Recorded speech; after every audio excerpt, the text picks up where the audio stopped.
Welcome back, guys. So today we're in the garage again. I'm inside the car for now. We are in a 2016 Hyundai Tucson, however you want to say that name. Hyundai? I don't know. In any sense, it's got the 1.6 liter turbocharged engine. I'll give you a little backstory here. This guy that I know is a friend of mine phoned me, and this car was running horribly. Has almost no miles on it. It's only 90,000 kilometers. That's what, like 50 few thousand miles. Practically brand new. The car would barely run. Stinks like fuel. You can smell raw gasoline. I got him to do a scan there. He had a friend that had a scan tool, and he videoed me in, and we looked at things there. The fuel trims were maxed out high at 25%. That's as high as they go. So it was, for some reason, the vehicle thinks that it's lean, but you could smell gasoline. It's just dumping gas to this thing. He took it to the dealer. My assumption was that he had a failing direct injector. These things are known for that.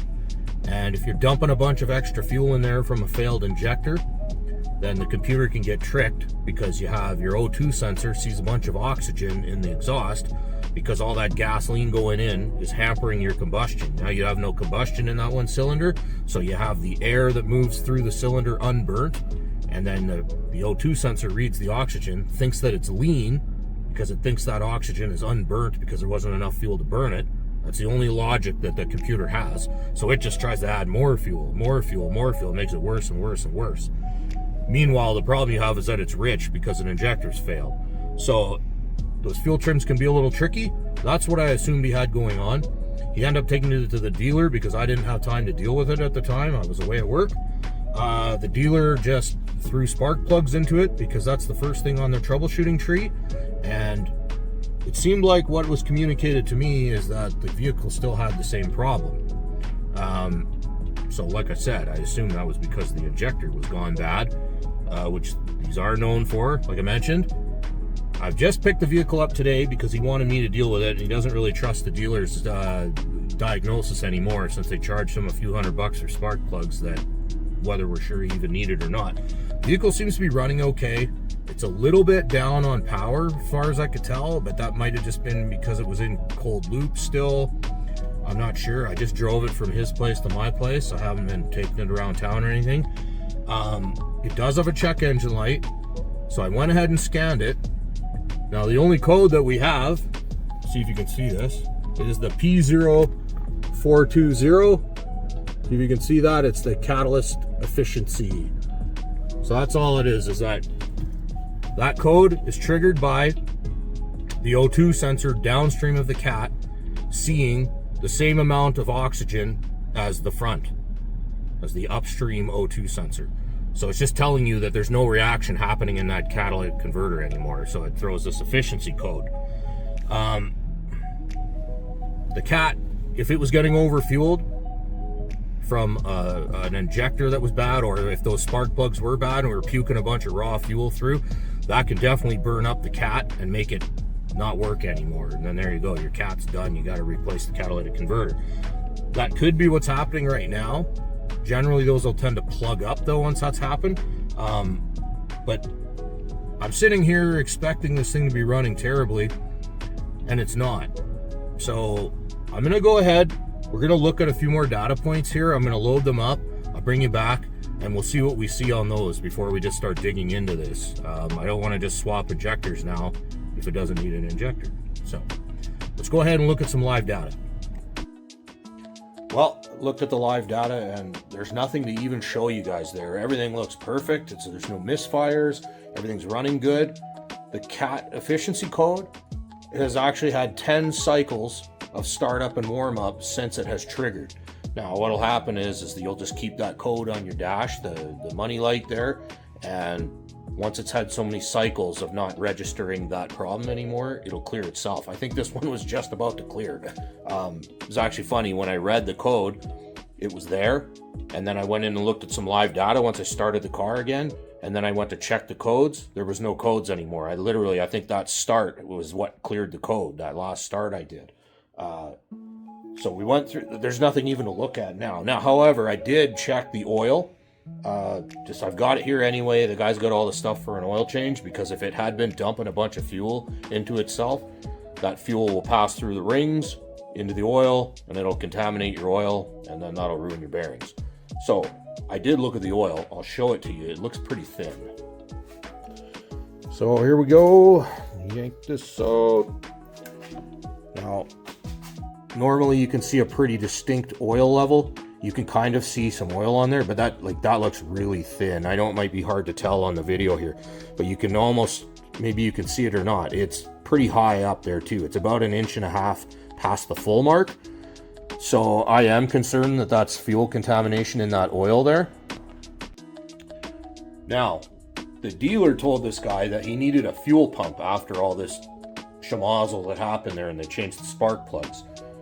Now I'm going off the secondhand information from the guy that owns the car, and it sounded to me like he was having the same problems after the spark plugs got changed, and then they told him he needed a fuel pump. This is where things got a little wonky, because there's no reason a dead fuel pump should cause you all this overfueling problems. So I was concerned that the dealer was maybe just going down this tree of things that they have in their diagnosis, where they don't really diagnose anything. I did phone the dealer, and on his request, to get the notes from them on how they came to this diagnosis of a fuel pump, and they didn't have any. He just said that was it. They just said it needs a fuel pump, and the technician didn't leave any notes as to why. There is a potential issue that happens with these, where the fuel pump itself, the high pressure pump, which is, it goes right off the cam lobe there, that's what spins and hits the high pressure pump. Those can leak internally, so you end up just dripping fuel right from the fuel pump down onto the cam, runs through the head and into your oil, and then there you go, you have oil contamination now of fuel. So that very well could be what's happening here, but this also could be just, he did say the oil was changed, but I don't know at this point. I'm thinking now that I have it in my possession, we should change the oil, get it back to square one, we'll get a proper oil level, and then he can kind of keep track of it. And if he's still gaining oil level, well, that's it. It's almost kind of that's our smoking gun, that we would probably have a fuel pump to do the high pressure. So that's it. Now I'm going to talk to this guy and see what he wants to do, but maybe this won't be a video at all. We'll see if this even ends up coming out, because it might be just me doing an oil change. All right, guys, here we are under the hood of this Tucson. I talked to the owner of this thing, got a little more information right from the horse's mouth, and turns out the dealer did the spark plugs. They changed the oil, and they saw the same thing, a bunch of oil contamination, fuel contamination in the oil, is what I'm assuming. And that's why I'm assuming they suggested do the fuel pump. So we already saw more contamination there.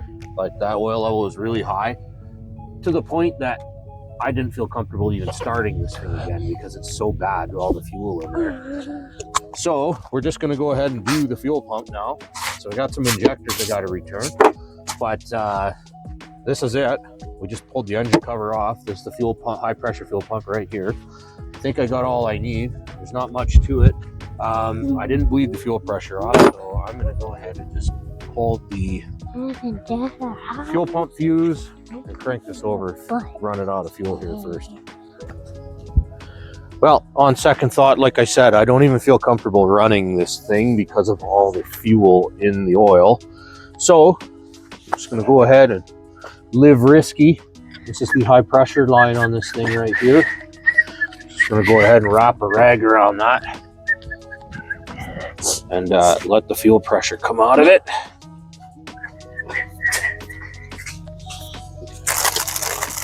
Just a 3/4 inch or 19 mil wrench.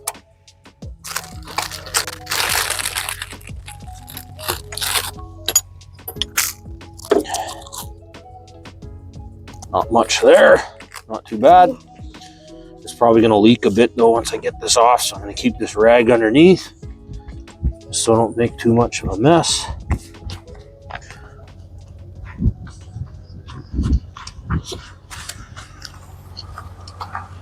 There, that's that. A little bit of fuel coming out of there, not too bad. Then we got a plug right here. Like I say, I always give my plugs a little push in first before I push the button on the clip, just so I don't break the clip. tends to help. There's that. I want pretty so simple. many of my fish. And then we just had this little retaining cover here pops off, and then I should be able to get this trim tool in there. See if I can get around this piece. Removing that. Puppy. Compresses your little clasp and releases this low pressure side fuel line. There's that. Oh, let's try not to dump a bunch of gas out of that too. Stick that in our rag, whether it'll stay or not. Dad! Unfortunately, we're not dealing with brake oil here, so it's not gonna. Fortunately, we're not dealing with brake oil here, so it's not gonna make a huge mess. It's just gas that'll evaporate. Tuck this out of the way, and that's it. We got two 10mm bolts retaining this thing, so we're just gonna back them off each side, kind of a little bit at a time, because this thing's under a big spring pressure there where it rides against the cam.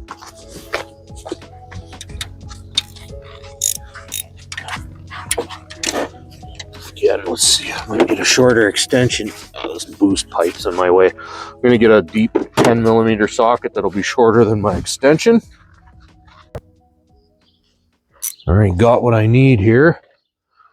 I don't know if I mentioned it. It's actually winter here and I'm working outside. So like I said, I'm pretty sure I said that I didn't feel comfortable starting this again and driving it into the garage. So out on the street we are. And then I'll go ahead and try and jack this up here and do the oil after right here in the street. Maybe we got this at just the right part here. So this thing rides on one of the cam lobes, right? The cam lobe, as it comes around, just bumps this plunger. And that's how this thing makes pressure. So if we got a low spot on the cam where we're not right on the lobe where there's any lift, then this thing might not pop up at all, which would be great, because that's about the only other thing to do with this job to know is that once we put the new pump in, there it goes, released. I might have to turn the engine over to make sure we're on a flat spot on the cam there and not on a lobe that's raised, so that we're not compressing as much of that spring pressure from the pump as we wind it in. I don't know, apparently it's possible to damage it that way. Can't even see what I'm doing here. I don't know, I can't confirm nor deny. I'm just going to go ahead and do it what's considered the right way. But I mean, it shouldn't ruin anything, because that's what its job is to ride up and down on that cam and compress that spring. That's what the thing does when the vehicle's running. So it should be fine. But yeah, I'm just going to go ahead, if I have to, just put a wrench on the crank. We'll just turn it over a little bit to get it to a flat spot there. Now, just got to get these 10 mils out of here.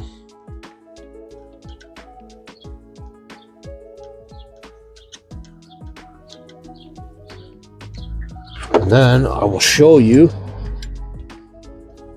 roughly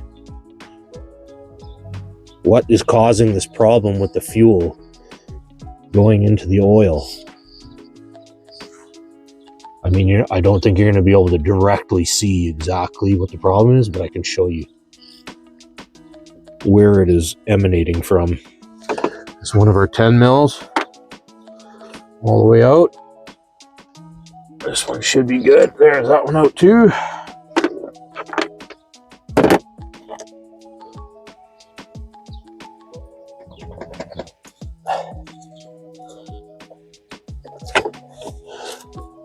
Get our fuel line out of the way here that's holding our pump in still. There we go.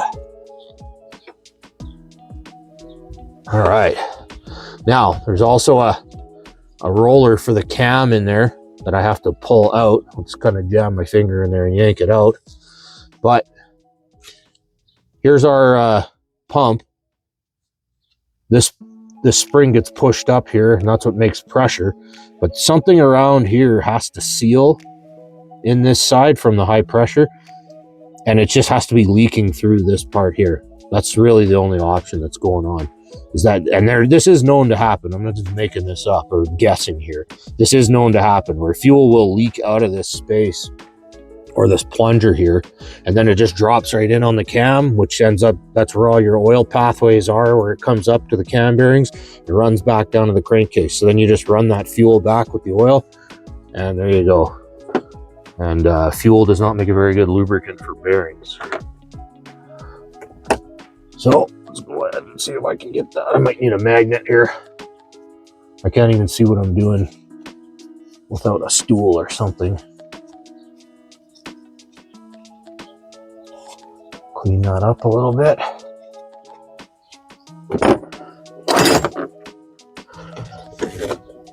Yeah, I'm gonna go ahead and grab a magnet.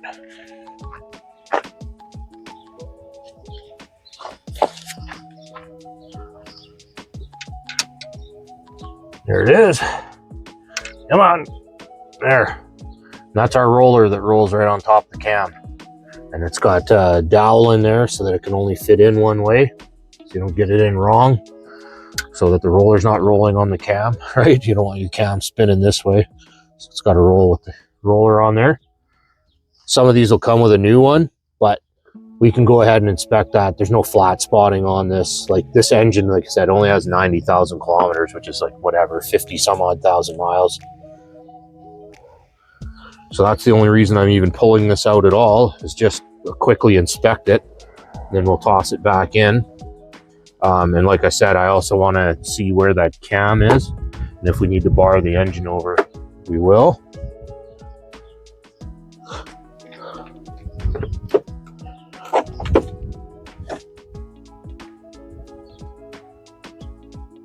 And it looks like we just passed the lift on the lobe. I'll turn it a little bit just to make sure. All right, I got a 7/8 wrench there. It's a little bit smaller than that, so it's a metric size. So what's that gonna be, like a 21 or something? Oh, you do the math. The 7/8 will work enough for me to get this done. I know you can't see it, but I'm just using a wrench. I can reach down the side of the engine here with me leaning my belly over the top of this thing, looking in this hole, and I can push this no problem. All right, 22 millimeter it is. I went and got a ratchet wrench to make this easier. I don't have to keep readjusting. But I think I was on a flat spot. I just wanted to totally confirm. And then as soon as I turned it a little bit, I did end up on a lift point of the lobe. So there, I got her flat now. It's not too bad to see in there. That ratchet wrench worked very nice. So we can go ahead and toss our roller back in there. There, make sure we get this the right way. It's only go in one way, so there. And it's in. Here's our new pump. And you see the part number 35320-2B140. I think that's the high pressure pump number for every one of these 1.6 liter engines. Like there's multiple cars that have this engine in the Hyundai and Kia lineup, so basically all the same. There it is, brand new in the bag. Fancy new pump.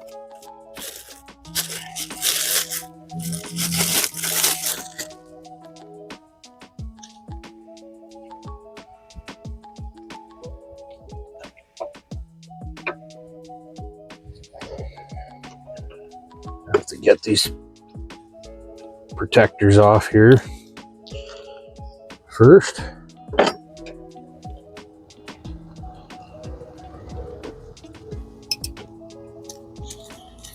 Our fuel line lined up. There. That hard fuel line likes to stick in the way and then doesn't let you get in. So I'm basically down flush there now, which is, that's your main concern. Like I say, if you end up on a high point on the lobe, you won't be able to get this pump down flush, and then you have to wind it down with the bolts. So it's not my preference. It didn't take really a whole lot of time to just get the cam lined up correctly. So and not much torque on these bolts. The spec is, I believe, 20 foot-pounds.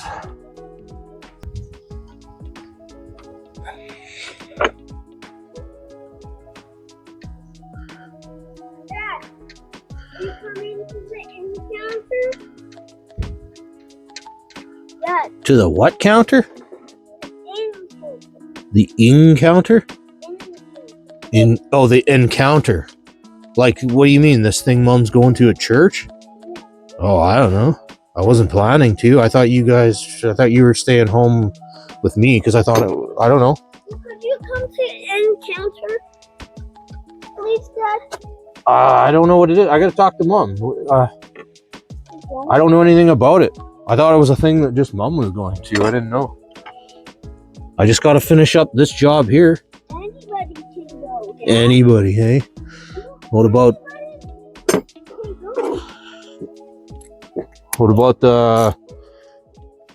St. Patrick's leprechaun? Can he go?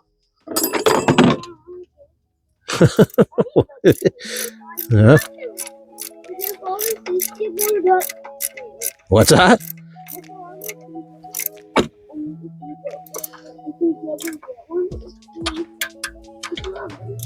Oh. Okay, we did have a little ways to wind down here, but not much.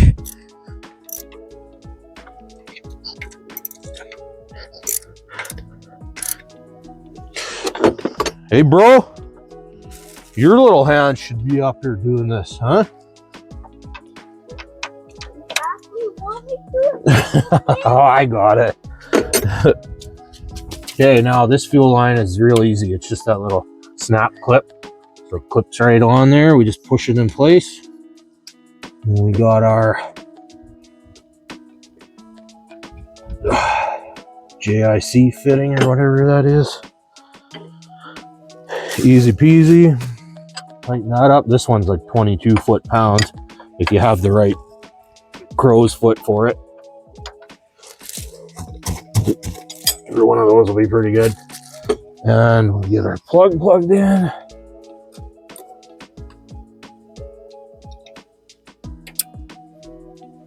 And that's that. So there's also this, like, say, retainer that's on here. Some of them I don't even have this as far as I'm aware.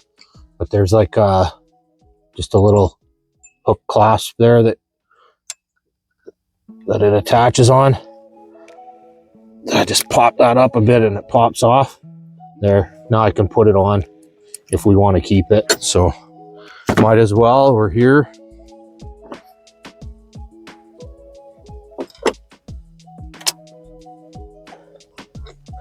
There, clipped.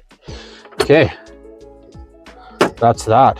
Some of them also have like a muffling, like foam on them. This one didn't have it, but I know that some of them do. I guess it's kind of weird that this one didn't, because those high pressure pumps can click and make a racket. So they just put that insulating foam around it there just to muffle the noise. But that's that. So I'm just going to do a quick oil change. Car driving by. So that's that. I'm going to do a quick oil change. Kind of weird here. I wonder if they changed the coil. You can see this one coil is really clean. This one's filthy. That's kind of strange, actually, if they were doing. It looks like they might have replaced 2 coils here, as well as when they did the spark plugs. Maybe they did. So, yeah, I'm going to try to jack them, maybe just roll underneath here. Maybe there'll be enough ground clearance. You guys don't need to see that. Just going to do a quick drop the oil filter. And then we'll refill it with some clean oil. And then I'll show you starting it up. Make sure it all runs afterwards. Well, I had to run out for a little bit there, but I got everything done with that oil change there. And finally time to start this. Here we go. We're losing all our light. There, you can see my eyeballs in the middle there. Okay, so all I do here is I got the keys on me. And every time I have a fuel system open, I always like to prime it first. So I just click the key to on. Lets the fuel pump cycle. And I flick it off. Flick it on again. Do that a few times just to let the fuel pump cycle a few times. And then it's not so hard starting usually by the time you get it going. I see a lot of guys, they'll just go ahead and start cranking right away, and it cranks and cranks and cranks and cranks until you get fuel up where you want it. So there you go, fired right up. Like maybe a half second longer crank. There you go. So that all turned out well. So that's it. I'm gonna have this guy keep an eye on his oil level here, and we'll see how it goes. But I'm calling this job done. I'm gonna recommend that he flushes the oil here in like another, you know, week, few days, something like that, just after he puts a few kilometers on it. Just make sure you got any of that oil or any of that gasoline out of the oil. We don't want that. So that's it, job done. I'm gonna reset the service marker for him, and that should be about it for this thing.